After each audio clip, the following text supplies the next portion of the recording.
All right, this month marks the 100th anniversary of the Chinese Communist Party.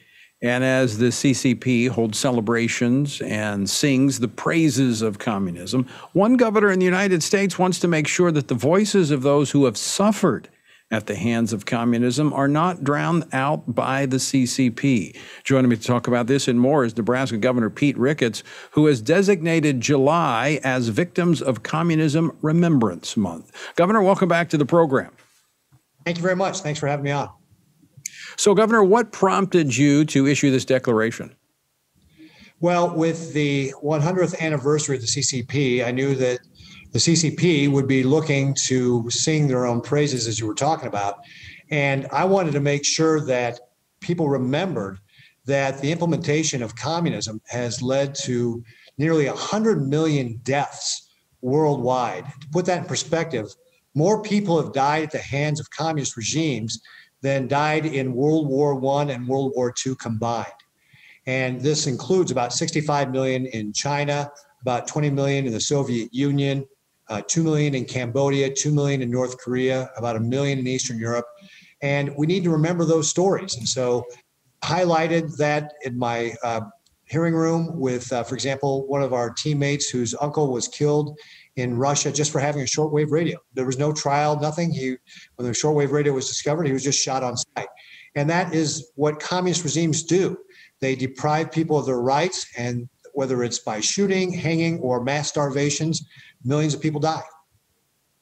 Isn't it interesting, Governor, that that's not really being taught today, that we're not, our young people are not learning about what's at the core of communism and Marxism?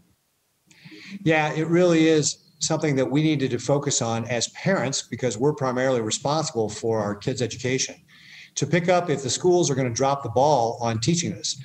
Marxism is where communism comes from, and it teaches about class warfare, between, creating conflict within a society and depriving people of their rights. That's the basis of it. Whereas our free enterprise system lifts people up and provides for human flourishing and religious freedom. And we can see it to this day in places like China, where the Chinese Communist Party is oppressing people like the Uyghurs. Christians are to this day, are still being persecuted there, and churches still being destroyed.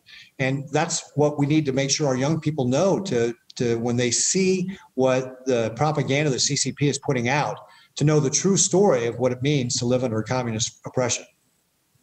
I want to get to the issue of education, because you've been holding some town hall meetings on education. But before I do that, as governor of Nebraska, you've actually had some experience with China, and you know what the CCP is all about.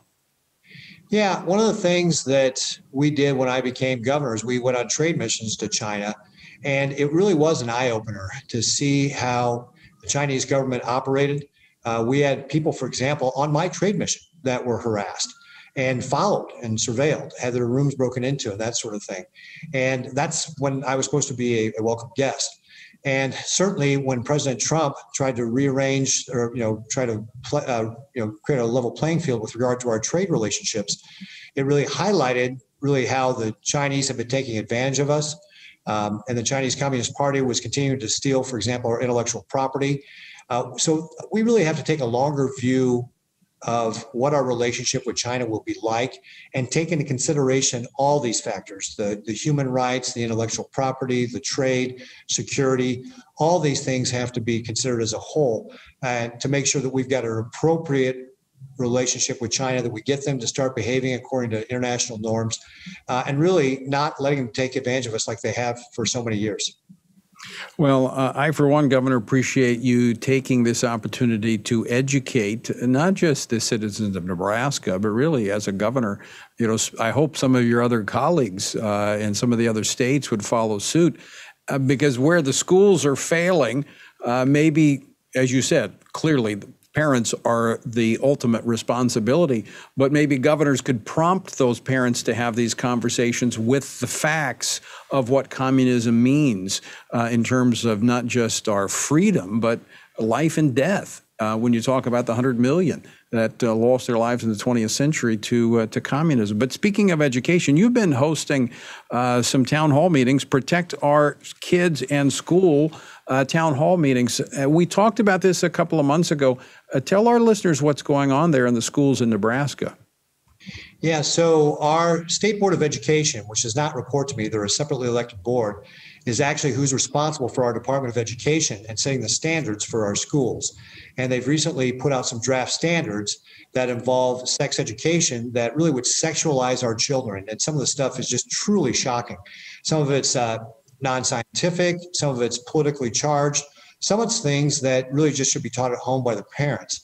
And really, it was developed with the help of political groups like Out Nebraska, which is an LGBTQ group, and left out mainstream groups like my chief medical officer or the Nebraska Catholic Conference, which educates about 10% of the kids in our state.